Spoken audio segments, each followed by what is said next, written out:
Hi everyone. आज का पहला करंट अफेयर्स है, कौन सा अंतरिक्ष एजेंसी पंच मिशन लॉन्च कर रहा है। इसका सही जवाब हो जाएगा, यह मिशन नासा के द्वारा लॉन्च किया जा रहा है। चलिए देखते हैं न्यूज़ में क्यों है। नासा ने सूर्य के कोरोना और हेलियोस्फीयर का अध्ययन करने के लिए 6 मार्च 2025 को पंच मिशन अर्थात polarimeter of unify the corona and heliosphere launch करने वाला है। ये इसका फुल फॉर्म है। इस मिशन का उद्देश्य है कि सूर्य की बाहरी वायुमंडल, जिसे कोरोना कहा जाता है, उसका अध्ययन करना और यह पता लगाना कि अंतरिक्ष में घूमते समय हवा किस प्रकार से विकसित करता है।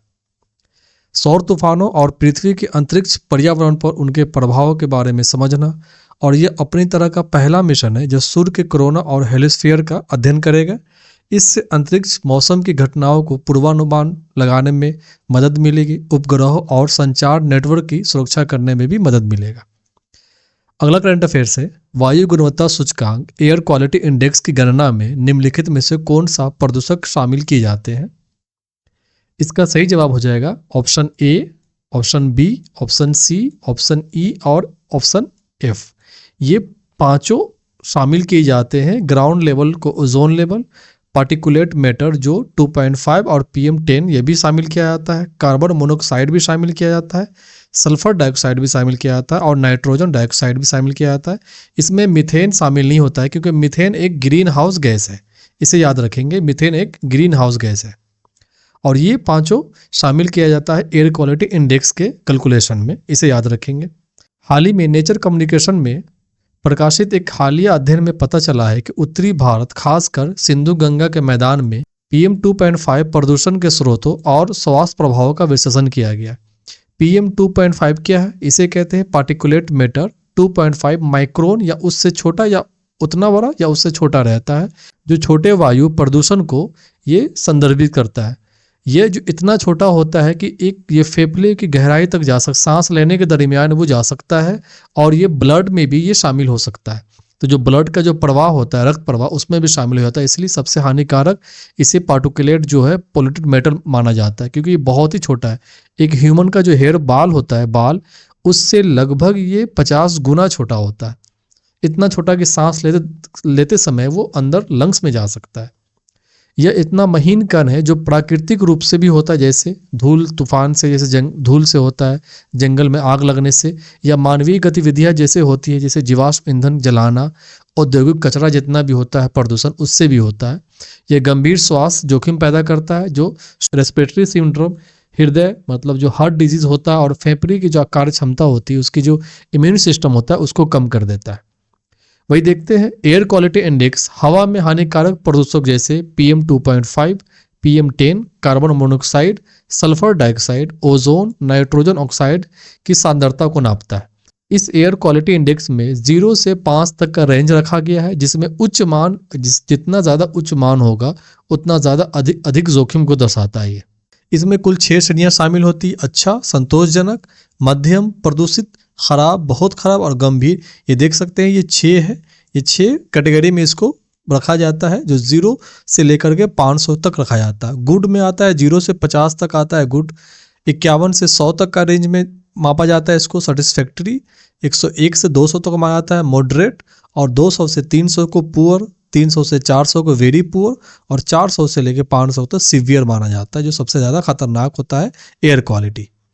इंडिया में इसे एयर क्वालिटी इंडेक्स इंडिया में 2014 में लॉन्च किया गया था। और ये किसके द्वारा विकसित किया जाता है, रिलीज कौन करता है? ये करता है केंद्रीय प्रदूषण नियंत्रण बोर्ड के द्वारा इसे रिलीज किया जाता है। अगला सवाल है, प्रधानमंत्री श्रम योगी मानधन योजना को लागू करने का कौन सा मंत्रालय जिम्मेदार है? इसका सही जवाब हो जाएगा, ये श्रम और रोजगार मंत्रालय के द्वारा इसे इम्प्लीमेंट किया जाता है। चलिए देखते हैं न्यूज में क्यों था। PMSYM असंगठित श्रमिकों के लिए एक वित्तीय सुरक्षा के माध्यम से सार्वभौमिक पेंशन कवरेज प्रदान करता है, जिससे भारत में अधिक समावेशी सामाजिक सुरक्षा का ढांचा तैयार किया जा सकता है। यह क्या है? ये असंगठित क्षेत्रों के श्रमिकों के लिए बनाया गया है, एक पेंशन कवरेज योजना बनाया गया। भारत के GDP में लगभग 50% योगदान होता है किसका? जो अनऑर्गेनाइज सेक्टर के जो एम्प्लॉय, उसका योगदान है। और ई श्रम पोर्टल 2024 में ये लगभग 30 करोड़ से अधिक असंगठित श्रमिक इसमें पंजीकृत किया था। तो इससे अनुमान लगाया जा सकता है कि भारत में कितना अनऑर्गेनाइज सेक्टर के एम्प्लॉय है। इस स्कीम को 2019 में शुरू किया गया था श्रम और रोजगार मंत्रालय के द्वारा। इसका उद्देश्य था कि स्वैच्छिक और अंशदायी पेंशन योजना बनाना, जो 60 वर्ष के आयु के बाद लगभग 3,000 रुपये न्यूनतम मासिक पेंशन वो प्राप्त कर सकता है। पेंशन फंड मैनेजर कौन था? LIC।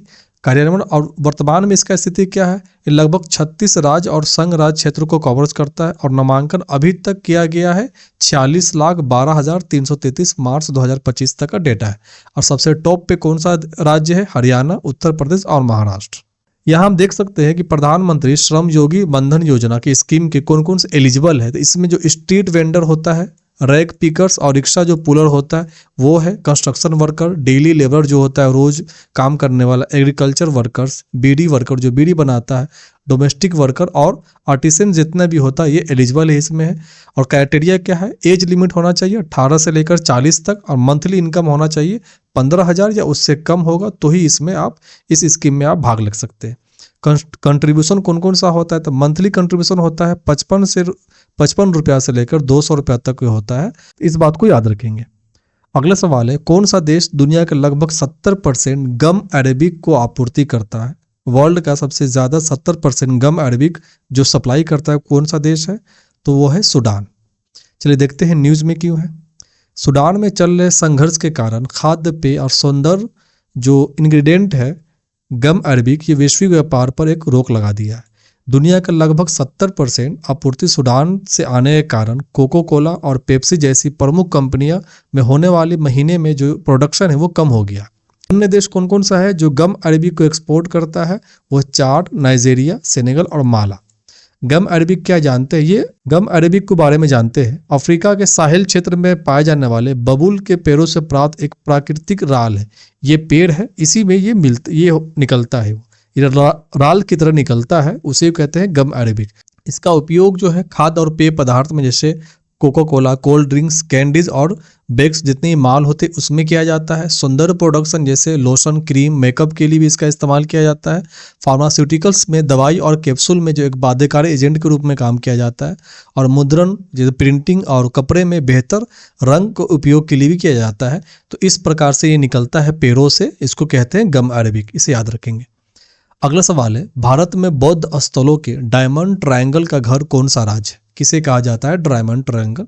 वो है उड़ीसा। उड़ीसा में है डायमंड ट्रायंगल। चलिए देखते हैं न्यूज में क्यों है।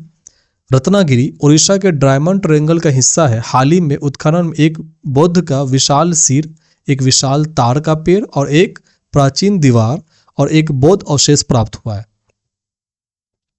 डायमंड ट्रायंगल 3 बौद्ध स्थलों जैसे रत्नागिरी, उदयगिरी और ललितगिरी का एक संग्रह है। तीनों को मिलाकर डायमंड ट्रायंगल के रूप में इसको जाना जाता है।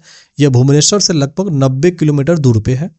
यह स्थल बौद्ध धर्म के वज्रयान संप्रदाय जो जादू टोना और रहस्यमयी तांत्रिकों में शामिल है उसे मानता है, उससे संबंधित था, जिसे लोकप्रिय रूप से डायमंड व्हीकल के नाम से जाना जाता था और इसी के नाम पे इसे डायमंड ट्रायंगल रखा गया है। इसे याद रखेंगे। अगला सवाल है, किस मंत्रालय ने सक्षम आंगनबाड़ी और पोषण 2.0 लॉन्च किया है? इसका सही जवाब हो जाएगा महिला और बाल विकास मंत्रालय के द्वारा इसे लॉन्च किया गया था। मिशन सक्षम आंगनबाड़ी पोषण 2.0 का उद्देश्य बच्चों, किशोरियों, गर्भवती महिलाओं और स्तनपान कराने वाली माताओं में कुपोषण की समस्याओं को समाधान करने के लिए इस योजना को लाया गया था। इसे 2021 में लॉन्च किया गया था और किस मंत्रालय के द्वारा? महिला एवं बाल विकास मंत्रालय के द्वारा। इसका अवधि है, इस योजना का अवधि है 2021 से लेकर 2026 तक। दोस्तों, आज के करंट अफेयर्स पसंद आया तो इस वीडियो को लाइक करें और इस चैनल को भी सब्सक्राइब करें। कल के करंट अफेयर्स को हम रिवीजन करते हैं। कल का पहला करंट अफेयर्स था, राष्ट्रीय वन्य जीव बोर्ड का गठन किस अधिनियम के तहत किया गया था? इसका सही जवाब हो जाएगा वाइल्ड लाइफ प्रोटेक्शन एक्ट 1972 के द्वारा इस समिति का गठन किया गया था। अगला सवाल है, नर वेल के किस श्रेणी में आता है? तो ये आता है टूथेड वेल्स ओडोंटोसेटस के श्रेणी में आता है। नेक्स्ट सवाल था, उरुग्वे के नए राष्ट्रपति के रूप में किसने शपथ लिया है? इसका सही जवाब हो जाएगा यमांडो ओर्सो उरुग्वे के नए राष्ट्रपति बने हैं। अगला सवाल है, हाल ही में केंद्र सरकार ने किन 2 कंपनियों को नवरत्न का दर्जा दिया? इसका सही जवाब हो जाएगा IRCTC और IRFAC को।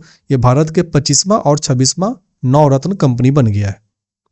अगला सवाल है, 97वें अकादमी पुरस्कार जिसे ऑस्कर के नाम से भी जानते हैं, सर्वश्रेष्ठ फिल्म का पुरस्कार 2024 में किसे दिया गया? इसका सही जवाब है अनोरा को दिया गया है इसका सर्वश्रेष्ठ फिल्म का पुरस्कार, बेस्ट पिक्चर के लिए दिया गया। अगला सवाल है, भारत में प्रोजेक्ट डॉल्फिन कब लॉन्च किया गया था? इसका सही जवाब हो जाएगा इसे 2020 में लॉन्च किया गया था। दोस्तों आज के करंट अफेयर्स में बस इतना ही। तब तक के लिए stay focus and keep learning. Thank you and take care.